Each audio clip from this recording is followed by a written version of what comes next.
নমস্কার। কর্কট রাশি বা কর্কট লগ্নের জাতজাতিকার জীবনে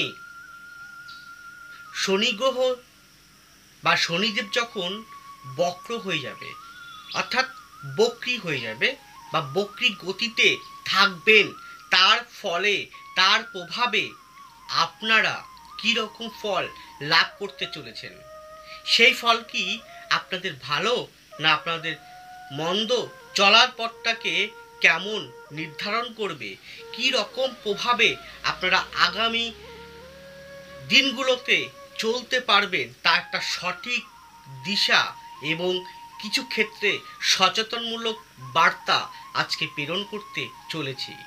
প্রোগ্রামটি যথেষ্ট গুরুত্বপূর্ণ আপনাদের জন্য, সুতরাং প্রোগ্রামটি কন্টিনিউ করার পূর্বে আমার পরবর্তী প্রোগ্রামগুলোকে অতি সহজে পাওয়ার জন্য আমার চ্যানেলটিকে সাবস্ক্রাইব করুন এবং পাশে থাকা বেল আইকনটি অবশ্যই প্রেস করবেন। আসুন তাহলে শুরু করা যাক আজকের মূল আলোচ্য পর্বে। প্রথমেই বলি, শনি গ্রহ অর্থাৎ শনিদেব, তিনি তার নিজ স্বক্ষেত্র এবং মূল ত্রিকোণ ভাব হচ্ছে কুম্ভ। এই কুম্ভ ভাবে শনি গ্রহ বক্রী হবেন কবে না 5ই জুন 2022 এবং 5ই জুন বক্রী হয়ে তিনি নিচের দিকে নামবেন, নেমে মকর রাশিতে তিনি প্রবেশ করবেন। অর্থাৎ তার মকর ঘরটা হচ্ছে শনিদেবের আরেকটি স্বক্ষেত্র এবং যথেষ্ট পাওয়ারফুল একটি ঘর, এবং এই ঘরটা একটি জাজমেন্ট করার ঘর বা বিচার ব্যবস্থার ঘর। যাক, শনি গ্রহ কুম্ভ রাশিতে বক্রী হবে 5ই জুন 2022 বক্রী হয়ে নিচের দিকে নেমে তিনি 12ই জুলাই 2022 তিনি মকর রাশিতে নেমে আসবেন বা মকর রাশিতে প্রবেশ করবেন এবং মকর রাশিতেই তিনি অবস্থান করবেন কতদিন পর্যন্ত না 17ই জানুয়ারি 2023 পর্যন্ত, এবং তিনি মকর রাশিতেই 23শে অক্টোবর 2022 বক্র থেকে মার্গী গতিতে আবার তিনি গোচরকালীন অবস্থান শুরু করবেন। আবার তিনি সোজা আবার কুম্ভ রাশির দিকে গমন করার দিকে অগ্রগামী হবেন। তাহলে শনি গ্রহ এখানে বক্রী হওয়া, বক্রী হয়ে মকর রাশিতে নেমে আসা, মকর রাশিতে বক্রতা ত্যাগ করা, আবার যাওয়া, এর যে ফলে আপনারা কী রকম প্রভাব লাভ করবেন সেটাই আজকে মূলত আলোকপাত করছি। তাহলে শনি গ্রহ আপনাদের কর্কট রাশি বা অক্ষর সাপেক্ষে অষ্টমপতি ও সপ্তমপতি, তাহলে অষ্টম ভাবে বর্তমান অবস্থান করছে। 5 তারিখে বক্রী হবে অষ্টম ভাবে এবং বক্রী হয়ে তিনি সপ্তম ভাবে নেমে আসবেন বক্রী অবস্থায়। এবার শনি গ্রহ প্রথমে 23 নম্বর নক্ষত্র নিয়ে অবস্থান করছে, তার 23 নম্বর অর্থাৎ ধনিষ্ঠা নক্ষত্র নিয়ে তিনি বিচরণ করছেন এবং ধনিষ্ঠা নক্ষত্র নিয়েই তিনি মকর রাশিতে প্রবেশ করবেন। তাহলে শনি গ্রহর বক্রী, আজকে মূলত আলোকপাত শনি গ্রহ বক্রীর প্রভাবে আপনারা কি ফল পাবেন, তার আমি কিছু ভালো দিকটা প্রথমে আলোকপাত করব, তারপরে কিছু সাবধানতা, চলার পথটাকে আরও সহজতর গড়ে তোলার জন্য কিছু সাবধানতার বার্তাও প্রেরণ করব। তারা কিন্তু বলি, বক্রী যখন হয়ে যায়, অর্থাৎ যে কোনো প্ল্যানেট যখন বক্র হয় অর্থাৎ বক্রী হয়, রেট্রোগ্রেশন হয়, তখন তার কারকতা কিন্তু বেড়ে যায়। অর্থাৎ শনি গ্রহের কারকতা কি? শনি গ্রহ ত্যাগ, প্রতীক্ষা, জ্ঞান, সাত্বিকতা, ন্যায় বিচার, পক্ষপাতহীন বিচার ব্যবস্থা, সঠিক জাজমেন্ট করা, মানুষকে সঠিক পথে ফিরিয়ে আনা, তাহলে সেইগুলোর কারকতা কিন্তু শনি বৃদ্ধি করা। আধ্যাত্মিকতা বা ঈশ্বরের প্রতি আরাধনার প্রতি মানুষকে বেশি পরিমাণে মনটাকে সেদিকে যায় যেন সেই ব্যবস্থা করা, ঈশ্বর চিন্তা আরাধনায় মধ্য থেকে মানুষ যাতে পূর্ণতা লাভ করে সেই চিন্তনে শনি গ্রহ চেষ্টা করে মানুষকে নিয়ে যাওয়ার জন্য।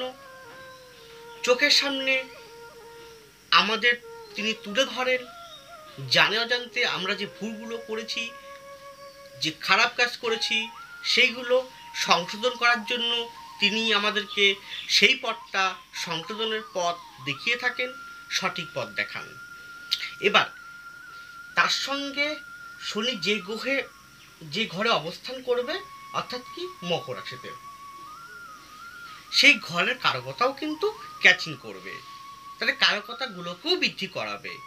মকর রাশিটা যথেষ্ট একটি পাওয়ারফুল শনির ঘর।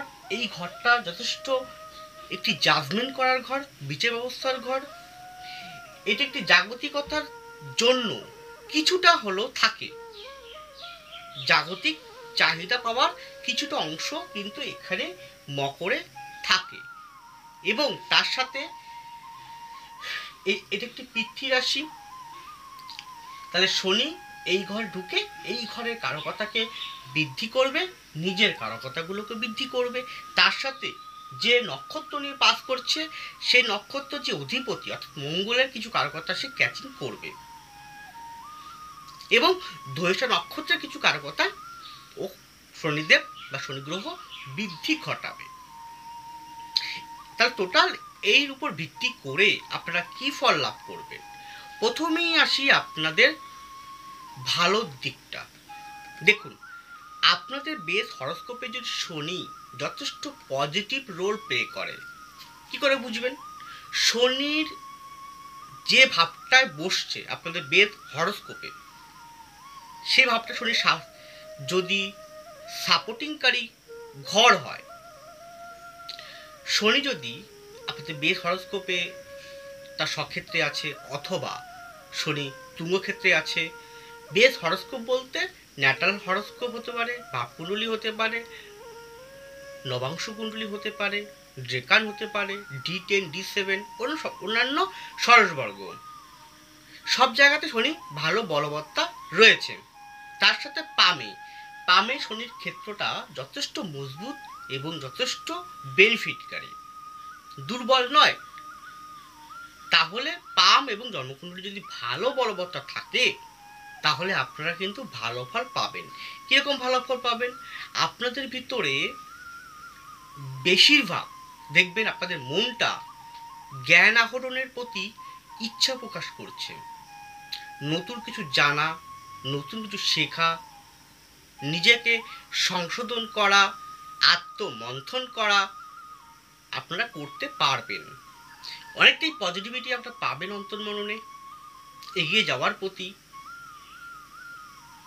আপনারা ঈশ্বর আরাধনার মাধ্যম দিয়ে নিজেকে একটা পূর্ণ আত্মার পরিণত করতে সক্ষম হবেন।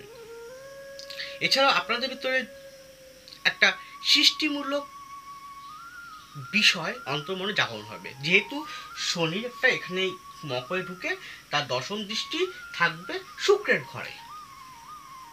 ক্রিয়েটিভিটি বৃদ্ধি পাবে। ক্রিয়েটিভিটি বলতে শুধু কলাবিদ্যাটাকে বলছি না, যে কোনো ক্রিয়েটিভিটি, সৃষ্টিমূলক কর্ম, সেইগুলোর প্রতি যথেষ্ট সৃষ্টি হবে।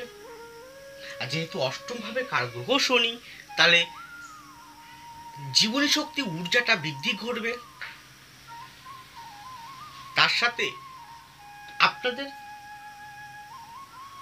যারা সিভিল ডিপার্টমেন্টে আছেন তাদের যথেষ্ট ভালো হবে, সিভিল, মেকানিক্যাল, যারা আর্ট অ্যান্ড কালচারের সঙ্গে যুক্ত আছেন তাদের যথেষ্ট ভালো সিবৃদ্ধি ঘটবে, উন্নতি হবে।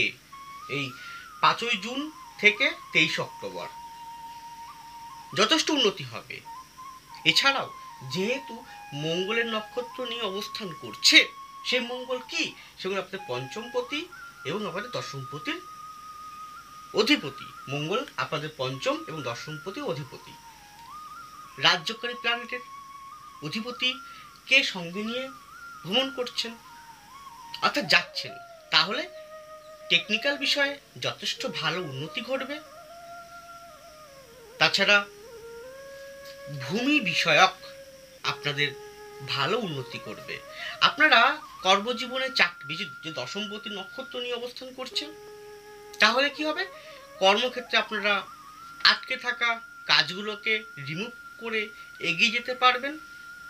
এরা তারাই পারবেন যাতে বেশ হরস্কোপে শনি এবং মঙ্গল যথেষ্ট বলবান রয়েছেন, পজিটিভ রয়েছেন, দশাও ভালো চলছে তাদের ক্ষেত্রে।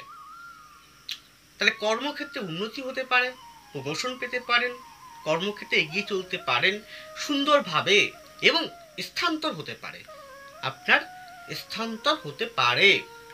যা দেখা গেল এক ডিপার্টমেন্ট থেকে অন্য ডিপার্টমেন্টে চলে গেলেন, বা যেখানে চাকরি করতেন সেখান থেকে দূরে কোথাও চলে গেলেন।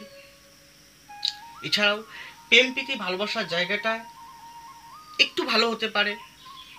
এই সবই ভালো প্রকাশ, অর্থাৎ শিক্ষা, কর্ম, অর্থ, মান সম্মান, আধ্যাত্মিকতা সমস্ত দিক থেকে কিন্তু ভালো উন্নতি দেবে। এবং যারা স্পেশালি যারা উচ্চশিক্ষার জন্য চেষ্টা করছেন, স্পেশাল সাবজেক্টে যারা পড়াশোনা করছেন, তাদের দারুণ ফল দেবে। যারা জ্যোতিষতন্ত্র ট্যারোট নিয়ে পড়াশোনা করছেন, তাদের কিন্তু খুব ভালো ফল দেবে। যারা বিদেশে আছেন, বাড়িতে ফিরতে চাইছেন, ফিরতে পারেন বেশ হরস্কোপে শনি ভালো থাকলে, দশা ভালো চললে। কারণ শনি একটা দৃষ্টি ফোর্থ ভাবে পড়বে, ফোর্থ অর্থাৎ যে গৃহ, বাড়িতে ফিরিয়ে আনতে পারে, বাড়ির কাছাকাছি হয়তো আপনি চলে আসতে পারেন, বা বাড়ির কাছাকাছি আপনারা কোনো জব পেতে পারেন। এছাড়া শিক্ষা বিষয়ে কিন্তু যথেষ্ট উন্নতি ঘটবে। কিন্তু শনি জন্মকুণ্ডলিতে ভালো থাকুক বা না থাকুক, একটা বিষয় আপনাদের সচেতন করব, মাঝে মাঝে অত্যাধিক ডিপ্রেশন যেতে পারেন, মাঝে মাঝে, সবসময় নয়, এবং একটু শরীর স্বাস্থ্য দিক থেকে একটু সমস্যা ফেলবে, তার জন্য মনে কষ্ট পেতে পারেন। তাছাড়াও একটু অ্যাক্সিডেন্টাল সম্ভাবনা রয়েছে, চলাফেরার জায়গাটায় সাবধানে চলবেন। আর যাদের জন্মকুণ্ডলী শনি ভালো নেই, বলবত্তা ভালো নেই, যুক্ত অবস্থায় নেই এবং পামও তাই, তারা কিন্তু প্রতি পদে পদে হয়তো বাধা পেতে পারে। কারণ তারা জানে অজান্তে অনেক যে ভুলগুলো করেছেন সেইগুলোকে সংশোধন করার জন্য শনি মহারাজ কিন্তু আপনাকে সুযোগ দেবে, সময় দিচ্ছে যে আপনি সংশোধন করুন, ঠিক করুন কাজগুলোকে। দেখুন, ঠিক করে যদি আপনি আত্মমন্থন করে যদি আপনি উঠে দাঁড়াতে পারেন, তাহলে শনি মহারাজ যখন মার্গী গতি শুরু করবে, আবার যখন কুম্ভতে ফিরে আসবে, ভালো ফল দিয়ে যাবে। শারীরিক অর্থাৎ সাংসারিক জীবনে যদি শনি ভালো না থাকে, সংসার জীবনে আপনার অনেক রকম বাধা প্রতিকূলতার সম্মুখীন হতে পারে। যেমন সংসার জীবনে স্বামী স্ত্রীর মধ্যে মতানৈক্য বৃদ্ধি পাবে, ভুল বোঝাবুঝি বৃদ্ধি পেতে পারে। যাদের বিয়ে হচ্ছে না, হঠাৎ বিয়ে আটকে গেল, থেমে গেল, এবং যাদের জমি জমা নিয়ে কোনো সমস্যা, পৈতৃক ভিটে নিয়ে সমস্যা, ফ্ল্যাট বাড়ি নিয়ে সমস্যা, বা সন্তান ভাবক, যেহেতু সন্তানের অধিপতি এখানে পঞ্চম অধিপতিকে মঙ্গল, তার নক্ষত্র বাস করছে, সন্তানের অত্যাধিক ডিপ্রেশন যাওয়া, সন্তানের উদ্বিগ্ন হওয়া, চিন্তা হওয়া, টেনশন হওয়া, এগুলো কিন্তু বৃদ্ধি ঘটবে। এছাড়াও মাতা, যেহেতু চতুর্থভাবে দৃষ্টি করবে, শনি দৃষ্টি থাকবে, অর্থাৎ ব্যক্তিস্থানীয় ব্যক্তিবর্গ নিয়ে, মাতাকে নিয়ে বা মাতৃস্থানীয় ব্যক্তিবর্গ নিয়ে বা মাতুলকুল স্থানীয় ব্যক্তিবর্গকে নিয়ে একটা ডিপ্রেশন, হতাশা আসতে পারে, যদি শনি বেশ হরস্কোপে পামে ভালো না থাকে। আপনাদের পিতৃস্থানীয় ব্যক্তিবর্গের যদি বয়স হয়ে থাকে 60 বছরের উপরে, তাদের ক্ষেত্রে হঠাৎ কোনো একটা শরীর স্বাস্থ্য খারাপ হতে পারে, হঠাৎ কিন্তু বলছি আমি।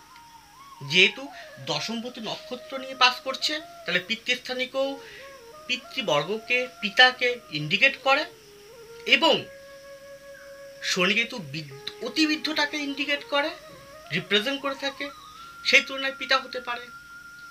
তাহলে পিতা বা পিতৃ স্থানীয় ব্যক্তিবর্গের হঠাৎ শরীর স্বাস্থ্য খারাপ যেতে পারে এই সময়টা। এছাড়াও 23 নম্বর নক্ষত্র যদি আপনাদের বেশ হরস্কোপে বদ, প্রত্যয়, নিধন কোনো একটা ভাগ দিয়ে পাস করে, তাহলে সময়টা কিন্তু খুব একটা ভালো যাবে না, অর্থাৎ দুঃখ, কষ্ট, হতাশা এইগুলো বৃদ্ধি ঘটাবে। এছাড়া কি হতে পারে, এছাড়াও যেহেতু 23 নম্বর নক্ষত্র নিয়ে পাস করছে, 23 নম্বর নক্ষত্রের একটি কারকতা হচ্ছে সংসার জীবনে খুব একটা সুখ আসতে দেয় না। যদি 23 নম্বর নক্ষত্র কোনো কারণে সপ্তমপতি নক্ষত্র নিয়ে পাস করে, অথবা শনি 23 নম্বর নক্ষত্র নিয়ে পাস করছে, অথবা মঙ্গল 23 নম্বর নক্ষত্র নিয়ে পাস করছে, অথবা রাহু 23 নম্বর নক্ষত্র নিয়ে পাস করছে, অথবা কেতু 23 নম্বর নক্ষত্র নিয়ে পাস করছে, তাহলে কিন্তু সংসার জীবনে একটু অসুবিধা ফেলে।